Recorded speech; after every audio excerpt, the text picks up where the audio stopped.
Nyakora mogia juang. Yena monda kao kinde marwa kie chenro mar juma ni kabende ageno ni bedo gidio chieng makare. Odichieng makawuono antie county ma Kiambu.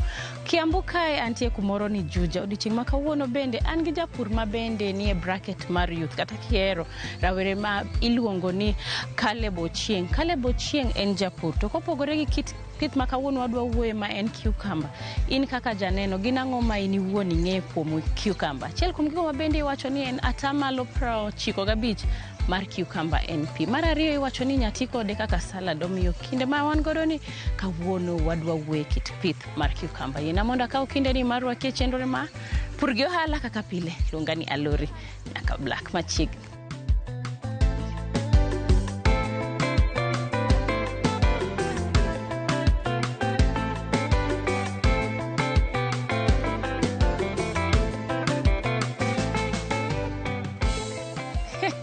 Alori. Wachare? Adhi maber. Gimani? Gimana ber. Mang'eny osetimore. Karibu mondo une manyien mosedonjo. Erokamano ahinya. Aneno ka be ichaki medo greenhouses gimedore? Gimedore to gik ma mipidho be omedore manyien. Nice. Koro donjo mondo wane. Erokamano.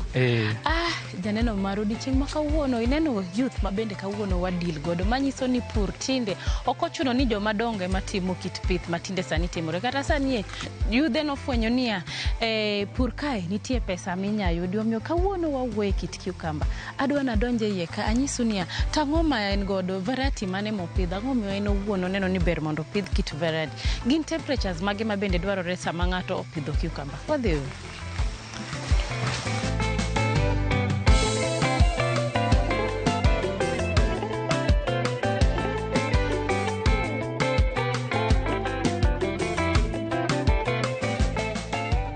Koro nyaka Black. Kae wan gi gima waketo ka. To gima chemical mwaketo ka en okonyowa e nego kwiri madibed ni wawuok go oko kucho manyalo kelo infection to yien mwapidhe iye ka. Koro kwiri duto te wawuok go oko kucho wanego ka. Koro nego be ni wanyone eka koro wadonjo. Okay, uwinjo, joneno uwinjo nyaka to. Nyone kawano. Aito koro wanego kwiri. Koro kawuono iye ka. This is nice, Ma koro kawuono wadwa wuoye cucumber. Wadwa wuoye cucumber.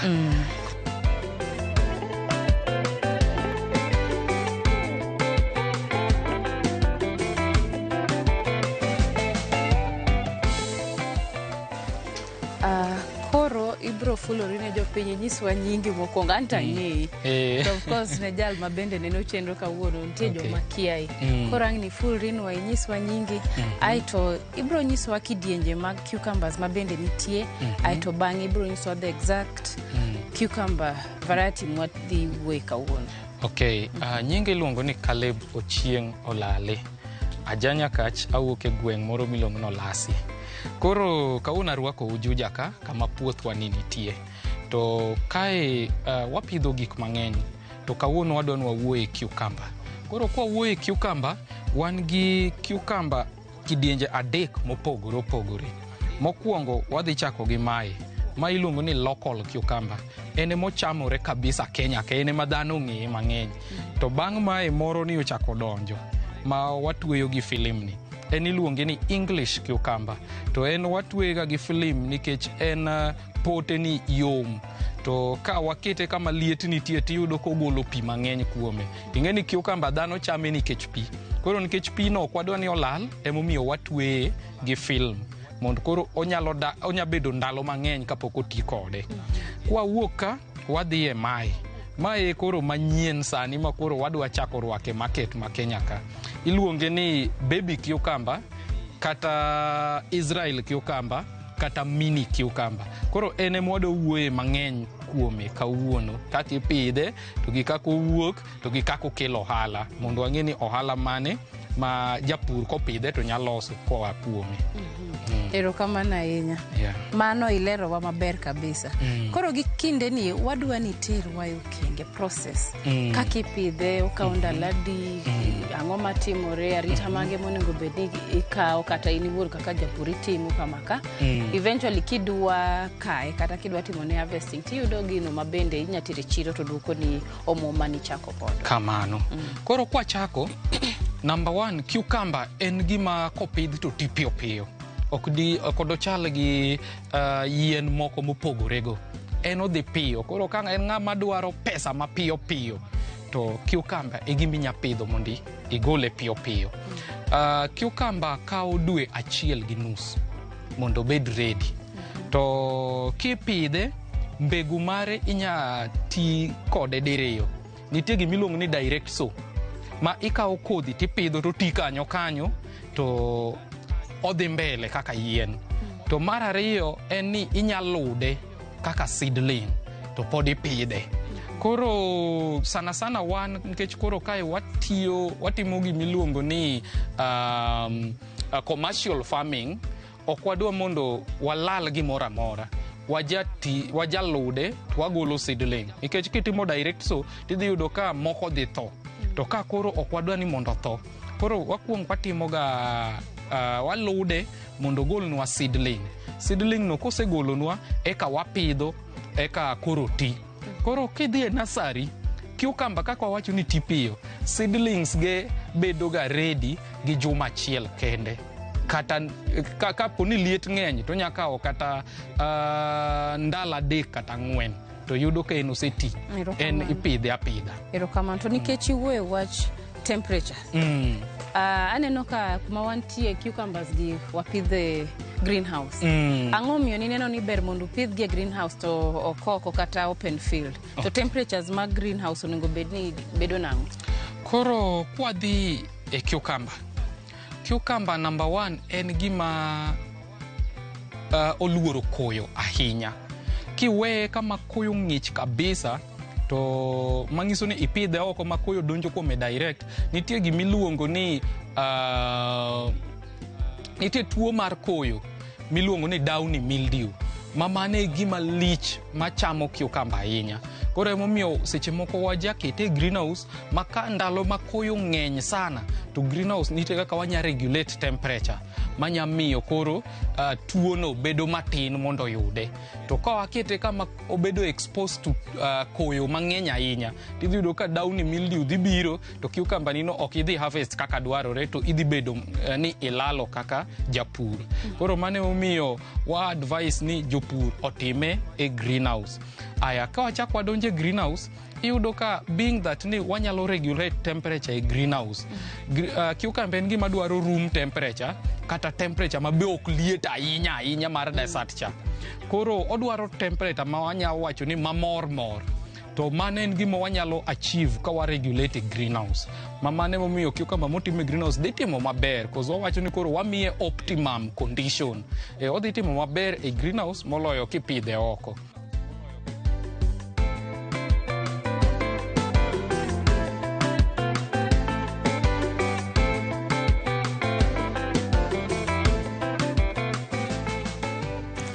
Koro inyalo nyiso ni magie osebedo magirom nade, gin gi ndalo adi kata jumbe adi? Okay. Koro magi osekawo jumbe 2 nyaka ne wa pidh mbegu e seedlings. Kodhi e seedling. Koro e seedling nokawo ndalo 5, aito kae osekawo ndalo 6. Ka osekawo ndalo 6. Kas osekawo ndalo 6 to ineno ka korom. Mano nyiso ni cucumber dhi ng'wech. No apidho gi ka girom gi lith lweto kama. To koro kwa donje pidho gi, kae iyudo ka wajatiga gi gimoro miluongo ni coco pit. Coco pit. Coco pit en ochalo lo, lakini en pot coconut. Pot nas moregi. Koro koserege kama wapidhe yienwa, wa make sure ni wakete mondi eka wapidho yien e coco pit. Koro kwa pidhe coco pit tiyudo ka okonyo e rito pi. Nikech yudo ka seche moko kwa pidho seedling ma pod tine cha, tiyudo ka tiendege tindo tindo poko chopo kama koro manyo pi. Koro koko pitne mamako ne pi manyako odong makoro oke tiendege. Koro mane siri mwatiyo go mineno kata kwa pidho gi to giwuok uniform.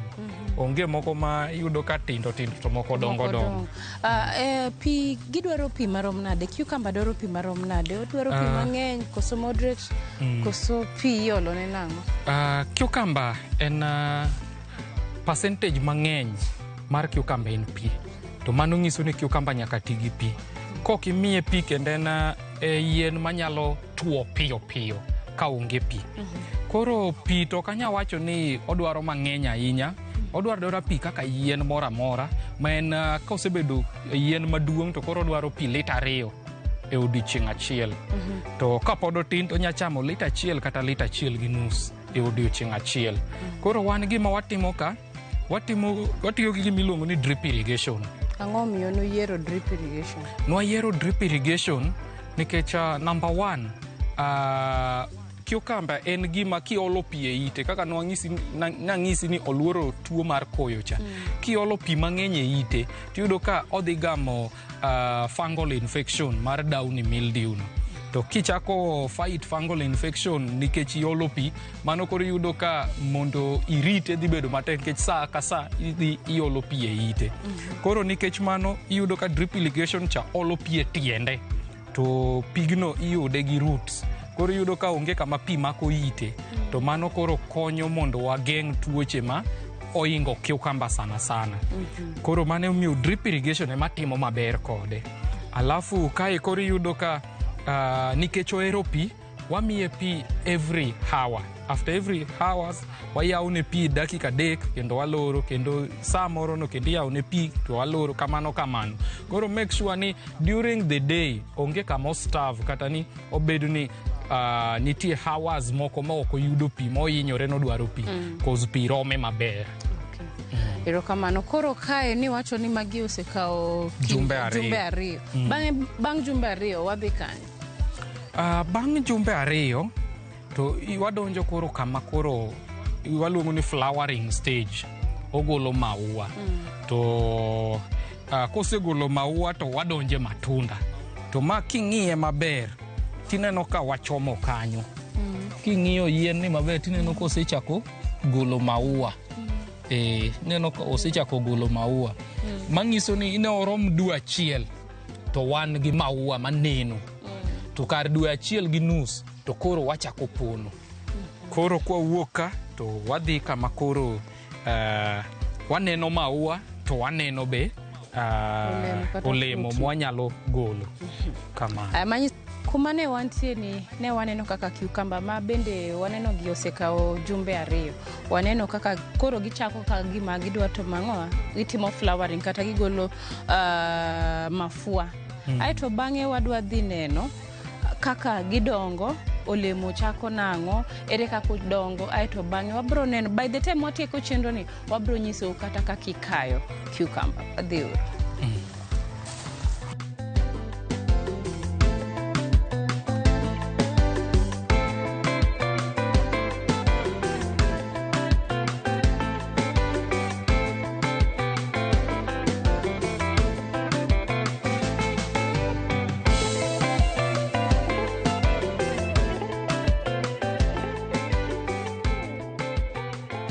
Number 1 gima nyaki ng'i en feeding. To feeding mano nyiso ni nyaki ibed ki fertilizer moromo gimora mora ma yien de dwar. Manyiso ni itimo top dressing kaka dwarore. Nitie fertilizer miketo ndalo mipitho, nitie fertilizer miketo ndalo mogolo maua, nitie fertilizer miketo ndalo mikeyo. Koro kitimo mago te, mano one of them. Number 2 nitie gimiluongo ni pest management. Nikech cucumber nitie pest miluongo kaka aphid. To aphid ohero cucumber ahinya nikech ogolo maua mang'eny. To being nogolo maua mang'eny, kute nyaka ang' bi mang'eny. Koro kutego kokirito maber to ong'ado ndalo mar keyo piny. Iyudo ni inyalo keyo kata dwe moro achiel to ilalo yien mari. Koro nyaka ing'i kaka i manage pest. To mane ni yath. Many yath makare minyalo nego go aphids gi white flies, to bago kisenego tiyudo ka koro be ikeya maber. Un uwegi utiyo gi fertilizer moro amora koso utimo nang'o kar? Wan watiyo gi fertilizer. To fertilizer mwatiyogo waluongo gin hydroponic fertilizer. Gina fertilizer ma kawaida lakini gin soluble. To wan waruwe gi pi. Koro seche mwago pi ne cucumber to fertilizer biro gi pi. To mane kaka gichiemo. Gin ang'o ma ng'at man gi gombo mar pidho cucumber nyaka bed godo kapok ochako? Gima nyaka ibedgo, number 1 en greenhouse. Bed gi greenhouse. Number 2, bed gi fertilizers. Number 3, bed gi yedhe migoyo. Number 4, bed gi ng'ama rite. Nikech koro gimoro amora mipidhe greenhouse nyaka obed gi ng'ama ng'iye e yo makare. Greenhouse dwaro at least waluongo ni expert mong'eyo tich motimo. Korito kamano maber tiyudo ka pitho mari bowuok e yo makare. Cause greenhouse nitie gik miluongo ni crop care techniques. Kaka sani king'iyo cucumber koro bang' jumbe 2 kwa wuok kacha iyudo ko twegi. Yien mar cucumber en yien ma okotegno, konya chung kar kende. Nyaka ng'i kaka isire, to kae wasire gi tol. To kineno kosire gi tol to chung maber, en maridadi ochung maber, kinene gi wang' to kendo chung maber, ober ne yien nikech kochunge kamae to onyalo yudo sunlight morome, chieng' morome maber. To yien koyudo chieng' morome maber to oloso chiemo morome. To mane makoro nyaka wayud ng'ama nyalo timo tich machal kamago e greenhouse. Erokamano, nikech wacho kumichung'e no yien no. Ka ber to yien aina nyagolo ni cucumber zadiwa? Cucumber en gima nyuol. Ok onyuol matin, onyuol mang'eny. To kineno yien achiel kende, kichako kwano olemo minene iye, tineno ka en olemo madhi ma 20-30. To at harvesting, iyudo kata ka yien, kindi yien ka yien, inyalo harvest kilo 1 to kilo 2 pa yien. To greenhouse rom kamae, iyudo ka oting'o yiende 800. Koro chutho kigo calculation ni maber, at the end of the day, iyudo ni e juma ka juma ki harvest, to inyalo harvest between kilo 200 to kilo 300 e juma ka juma. En gimi harvest for a long period of time, because cucumber en gima kichako harvest, inyalo harvest dweche 4 kata dweche 5. Ki harvest kigole oko. Erokamano. Ini wuon kani chako starting capital mari ne chalo nade, inyange kono kocho no the exact amount. Cucumber bilani kodhi ne mondo yud seedlings 800 gi wiye kata 1,000. Iyudo ka kodhi ne is around 27,000. Mani nyiewo kodhi. Kisenyiewo kodhi tibiri lode. The other thing ma wawach ni koro in gi greenhouse okwago beche, fertilizer inyalo book mar around 20,000. Yedhe nyalo chami gimoro 10,000. To gi labor makoro mano jatich ma indiko ma samoro ichulo 10,000. Koro kitimo kamano tiyudo ka production mare e juma ka juma kigolo, nikech cucumber kilo 1 wan wause wholesale because wagolo in bulk. Yudo ka kilo 1 wauso gi siling 120. Koro yudo ka in a week ot machal kama nyalo mi siling 15,000 to 20,000 e juma. Koro kidhi e dwe tinyalo yudo gimoro 80,000 kanyo ma inyalo duokogo ohala ma iketo e iye kae. Erokamano. Nyakoromo gi ajang' watieko kidieny mokwongo. Wadwa kawo dakika moko machuok, wadhi e yweyo aeto bang'e waduogo. To ka waduogo, gin ang'o ma pod wapangonu? Wadwa nyisou ni kit value addition mane ma bende nyalo yudore. Wadwa nyisou midhiero kata challenges ma japur osebedo kaneno e kinde mosebedo kopidho cucumber. Pod wadwa puonjore gigo mang'eny, kik idhi mabor.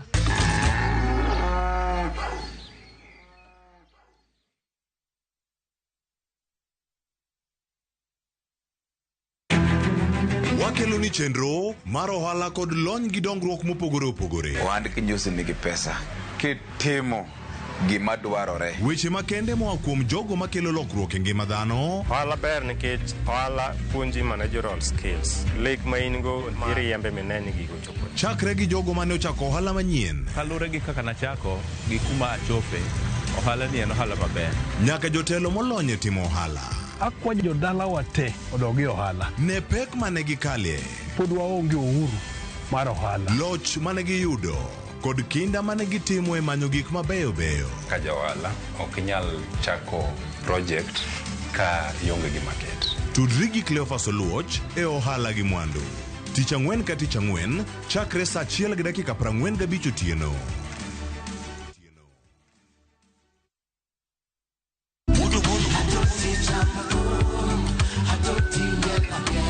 Wuok tich wakelo ni don ya wotonagi.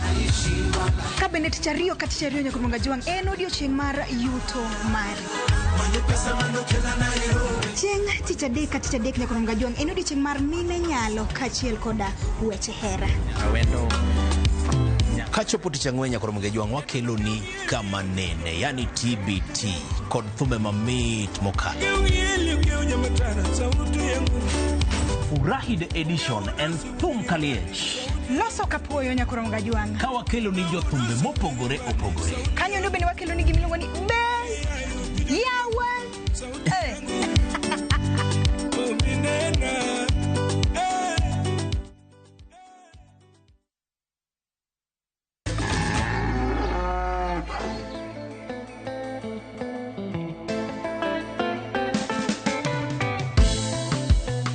Machiegni kendo janeno marwe kidieny mar ariyo kaka wuono adwa na par ni antie Juja County mar Kiambu. Odiochieng' ma kawuono wawuoye kit pith mar cucumber. Gin midhiero mage ma japur oseyudo to ber mage ma en owuon bende onya wacho no osedo. Ba odwa lero no ni kadier en ohala man gi yuto kose en ohala man gi lal. Omiyo tudri koda podwa ni chenro ni mondo in bende ikwanyari adek ma bende nyalo konyi in jalno ma samoro nigi gombo mar pidho cucumber.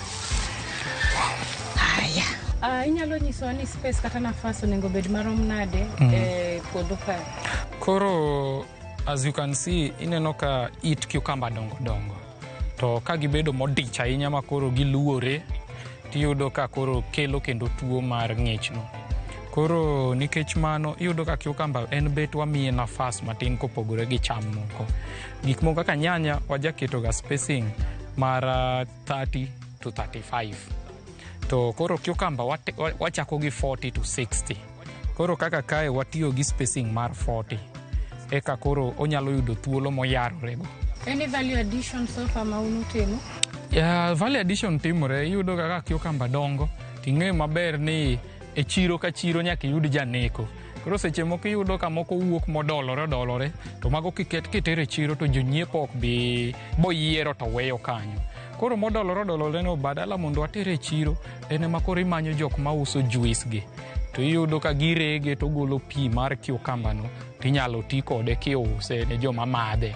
Onya tiyo kaka yath kata joma koro dwaro duoko mo e dendgi. Joma dwaro mondo giduok dendgi piny ka gidongo ahinya. Gitiyo gi pi cucumber no. To mane value addition mwatimo mar cucumber. Kamano. Ero kamano. Igni mabiro, akiaka iniwuon isebedo gi paro mar wacho ni inyalo keto odiochieng' thenge mondo at least ibede gi training kata ndalo mag sani kaka kambiwa mar Growth Onyx Limited. Wa partner gi TVET institutions. To gima watimo en ng'eyo ni rowere bedo motiegore e pap be. Koro iyudo ka sasa kaka koro chakore dwe manyien. Sani rowere timo application to gibiro ka e gima waluongo ni attachment. Koro attachment ka gibiro ka to gipuonjore gimoro amora mitimo gi lwede puodho.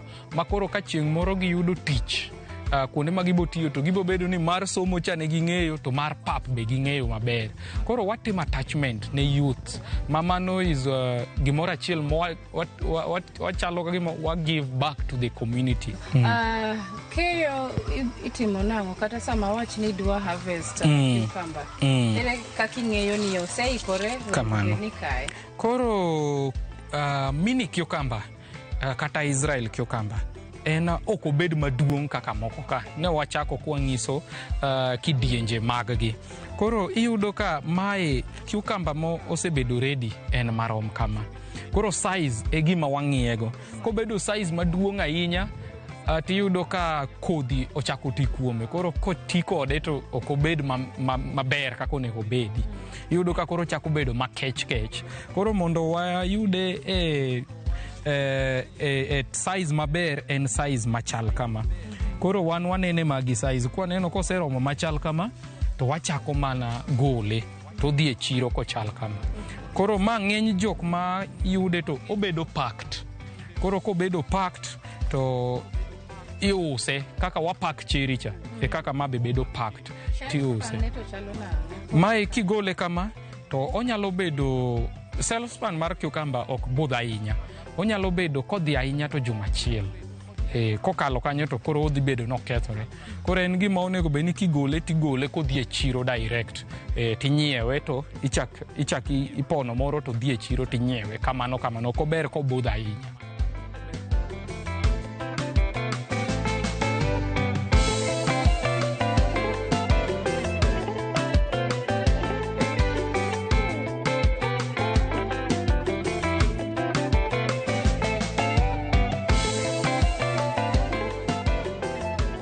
To ne ng'at ma nigi gombo mar pidhe, inyalo nyise ni ang'o monego ng'e ahinya. Kik odhi adhiya nikech pesa moro yudore. Ang'o monego ng'e kabisa e wi cucumber? Number one, kitimo research mari gimidwaro pidho, nyaka ing'e kamidhi use. Kata ka koro dhi chuno ni nyaka imany osiepe kaka Caleb, gochne Caleb, ng'eni Caleb to anyalo uso gigi kanye. Kisekiwa market, to koro pidh giki to wuok to dhi market. Kaka cucumber ok ober kipidhe tikete e store ni irito ni pod imanyo kaminyalo usi. Ober kipidhe to kigole tiuse nikech en gima chiek piyo. Greenhouse ni en wa harvest almost pile. Cause kawuono ang' iweyo gimoro ka rom kama, kiny ka ang' ing'iye to rom gi kamonego pone, to kiweye ahinya to dhi kethore. To nikech ok wadwa nokethre, wapone almost pile. Koro nyaka ibed ni in gi chiro kamitere, ma sa asaya mipone tibole e chiro. Kamano. Erokamano. Gin ang'o ma in iwuon itemo timo mondo kik iyud midhiero mang'eny kata challenges mang'eny sama in gi kit cucumber inani? Number one, kaka ne wawacho en gimi waluongo ni crop husbandry. Penjo moro ni penjo spacing chal nade. Spacing no ema miyo giri dhi timo maber kata ok tim maber. Kora make sure ni crop husbandry ang'iyo maber ka apidho cucumber kaka onego timne spacing, a make sure no yudo chiemo maber, a make sure ni ng'at moro amora matiye iye ka en ng'ama otiegore mong'eyo kaka deal gi gik mane iye ka. Koro ka timo mano tiyudo ka koro midhiero mang'eny ok wawuoge, nikech midhiero mang'eny nyalo bedo mana ka gimoro kotimo maber. To ka nitie gik manyalo timo mondo mi gimoro tim maber, to mago te atimo, makoro midhiero madongo beda ni samoro gi flood e chiro. To bang' mano tiyudo ka koro wambe nitie gima koro watimo sani iluongo ni marketing, ma wanyalo wacho ni mbui osebedo gimaber, lony maber sani chiro ma Kenya ka. Giri kikete mbui to ok ochuno ni nyaka ius ne ng'ama ing'eyo. Iyudo ka ng'ato modonje mbui to neno ka isokes giki e Instagram kata TikTok to manyi, to iyudo chiro manyien pile. Ma wan kae kaka watiyo gi mbui miyo wayudo clients manyien pile. To with mano iyudo ka koro midhiero mar market no bedo ni wanyale.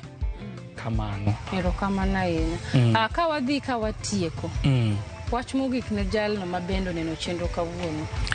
Pod akwayo mondo wawe manyo tich, wadonj e pur ka inyalo puro. To sana anyalo kwayo ni kwa puro to wapur gik ma unique, kik wadonje gik ma jowa ne puro chon kaka koro bando, oganda, ni mage mwanuore. Wang'i gik manyien.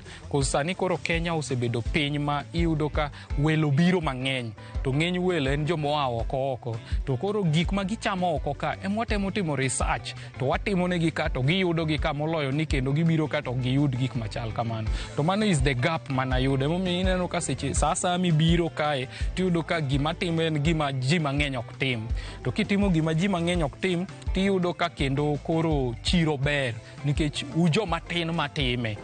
Koro gimoro kaka challenge mar overcrowding in the market cha, koro mano iwuoke.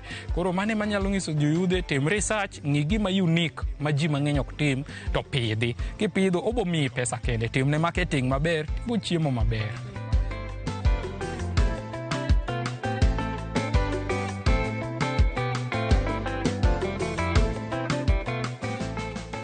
Koro e greenhouse kaka warito cucumber, kabiro gokinyi, gimokwongo en gimiluongo ni yath. Yudo kaka wandikoga spray program marwa, nitie ndalo mwagoyo yath, nitie ndalo mokwago yath, lakini wa make sure ni in a week yath nyaka go kata diriyo, nikech nitie yath mar kute to nitie yath mar koyo. Koro number 1 kadonjo to abo ng'iyo program mara ka nitie gimonego go kaka yath. Ka chieng' ni go yath to mane gima bo chako go. Igoye gokinyi mang'ich ka chieng' obedo mager. Nikech ka chieng' obedo mager tigoye, tidhi yudo ka chemical particles cha odhi wang'o it yien. To mani bo bedo gi chemical burn. Kibedo gi chemical burn mang'eny, tiyudo ka mano kendo dhi timore nade? Dhi ketho ni production mari. Koro number 1 thing gimwang'iyoga ma crucial en go yath kwa donjo gokinyi. Aya, kwa setieko yath kata ka chieng' no kwa go yath, number 2 thing gimwang'iyoga en gimiluongo ni feeding. Miyo gigi chiemo. Wachako ga feeding gokinyi. Koro kwa biro to wakao fertilizer, wadilute pi, wasekete pi to wachako wagoye, obiro gi drip lines to crop wachiemo. To mano koro wa make sure ni waseto timer. Ngata matiyo ka make sure oseto timer ma kose feed mokwongo no, after every 1 hour pi biro 3 minutes. After every 1 hour pi biro 3 minutes. Koro yudo ka gini obedo maintain ma tiende no ng'icha seche te. Mangiso ni chiemo nitie kanyo seche te. Koro yudo ka ochiemo maber. Koro mano gimara ariyo. Gimara adek, nitie gimwaluongo ni crop husbandry. Crop husbandry ni en wuotho. Ting'iyo ni gira ni ang'o monego atimne kawuono. Koro tich mitimo ne cucumber number 1, bang' juma ka juma wajagolga it adek kadhi piny. Wajagolga it adek kadhi piny.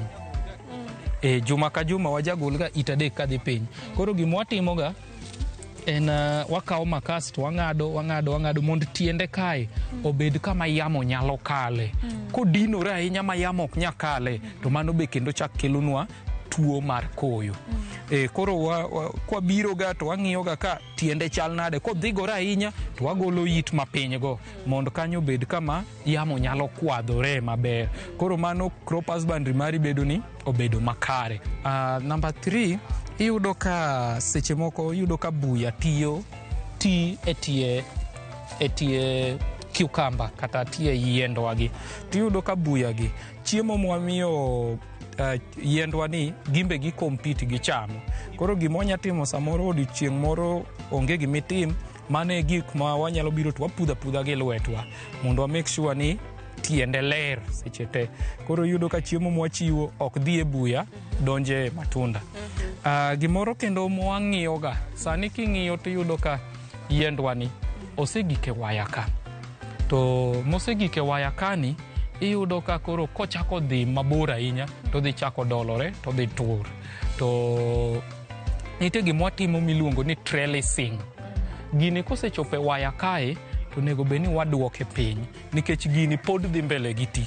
By the time ma chieng' moro apudhe, gini kende odhi bedo, sani dong ineno ke en how many meters? Sani is around 2 meters. To chieng' mapudhe to abogole ke en 15 meters. Mangiso ni nyaka tim gimiluongo ni trellising. Koro trellising no, ento sani to pok wachako time, wagonyo usi ni, to waketo tiende ni nindo matin piny kama, to waduoge to kwaduoge to odok e size moro mapiny. Mangiso ni kendo wachako wamiye thuolo, ochako dongo, kochako chopo kendo wachako waduoke piny, to wachako wakele obedo ka. Koro en mano gik ma itimo regularly. To watimo mano nikech kaka gini medo dongo e kako medo golo maua. To kako medo golo maua e kaka juma ka juma wamedo pono. Koro en pono mok rum nyaka dweche 4 kata 5 rum. Koro mano emomiyo nyaka watim ne trellising.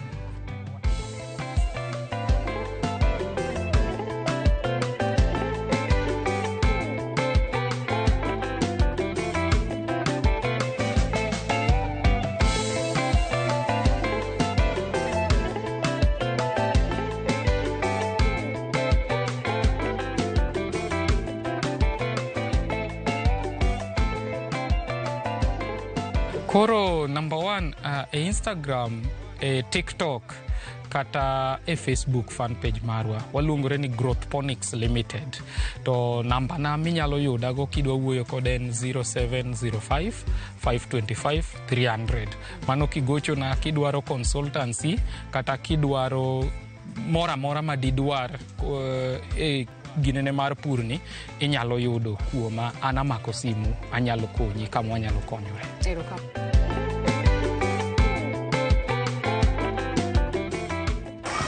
Iwacho ni pile gimani chakruok nyaka bed gi giko. Odiochieng' ma kawuono ne wapuonjore kit kidienje mopogore mag cucumber. Kaka wuono nyiso ni mae en English cucumber. Mae en local variety kata kiero kidieny mar local. To mar adek ma kawuono wawuoye en mini cucumber. Ageno ni kwanyari adek ma bende samoro nyalo konyi in jalno ma nigi gombo mar pidho cucumber. To iwacho ga ni atamalo 90 nyaka 95 mar cucumber en pi. Mar ariyo iwacho ni piny China ma thothne golo kit cucumber ma en atamalo 72. In kaka japur to samoro diher ni mondo wabi walimi. Inyalo oronwa ote machuok kitiyo gi email marwa mar purgiohala@royalmedia.co.ke. Kati inyalo oronwa SMS kitiyo gi namba wa maen 236600. Kati inyalo yudo wa e mbui e TikTok page marwa maen Purgiohala. Channel ma bende wan godo ma chenro wani nyaka bende wan godo e TikTok kanyo mar Ramogi TV. Karuoth oyie wachak waro juma manyien. Lungani ya Lori nyaka Black Oriti Masani.